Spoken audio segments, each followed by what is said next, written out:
গোপালগঞ্জের কাশিয়ানীতে ভুয়া DB police পরিচয় দিয়ে ডাকাতির প্রস্তুতিকালে আন্তজেলা ডাকাত দলের ৬ সদস্যকে আটক করে পুলিশে সোপর্দ করেছে স্থানীয় জনগণ। আমাদের কাশিয়ানী প্রতিনিধি শেখ মোহাম্মদ পারভেজ জানায়, বৃহস্পতিবার গভীর রাতে কাশিয়ানী উপজেলার যোধখোড়া গ্রাম থেকে এদের আটক করে। পরে আজ শুক্রবার দুপুরে মামলা দায়েরের পর তাদের আদালতের মাধ্যমে জেল হাজতে পাঠানো হয়েছে।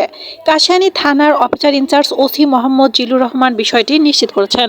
গ্রেপ্তারকৃত আন্তজেলা ডাকাত দলের সদস্যরা হলেন ঢাকার সূত্রাপুরের ইকবাল আহমেদ খানের ছেলে মোহাম্মদ আরিফ হোসেন খান, সিরাজগঞ্জের উল্লাপাড়া থানার হাওড়া গ্রামের তাইজুল ইসলামের ছেলে মোহাম্মদ মাসুদ রানা, রাজবাড়ীর বালিয়াকান্দি থানার রামদিয়া গ্রামের সুরুজ মোল্লার ছেলে মোহাম্মদ লিটন মোল্লা, ঠাকুরগাঁও জেলার রানীশংকৈল থানার কদমপুর গ্রামের মোহাম্মদ আলম হোসেনের ছেলে মোহাম্মদ কাজল ইসলাম, দিনাজপুর বিরল থানার টেগরা মোকলেচুর গ্রামে নজরুল ইসলামের ছেলে মোহাম্মদ ফারুক হোসেন ও গোপালগঞ্জ সদর থানার ভোজেরগাতি গ্রামের লোকমান সর্দারের ছেলে মোহাম্মদ মামুন সর্দার।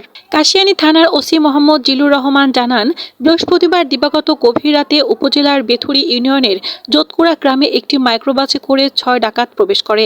এ সময় গাড়িটি মধ্যপাড়ার মুজিবর মোল্লার বাড়ির কাছে গেলে স্থানীয়রা তাদের থামার জন্য সিগন্যাল দিলে দ্রুত ঘুরিয়ে পালিয়ে যাবার চেষ্টা করে।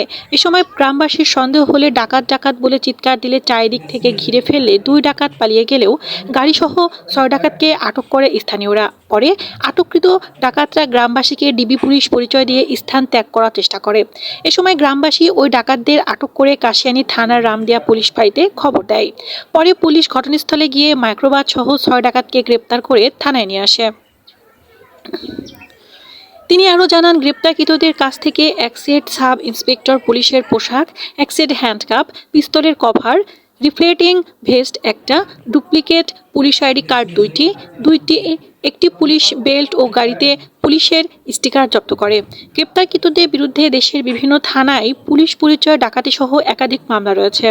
আজ শুক্রবার আটককৃতদের বিরুদ্ধে মামলা দায়েরের পর আদালতের মাধ্যমে জেল হাজতে পাঠানো হয়েছে। গোপালগঞ্জ নিউজ, NF টানি।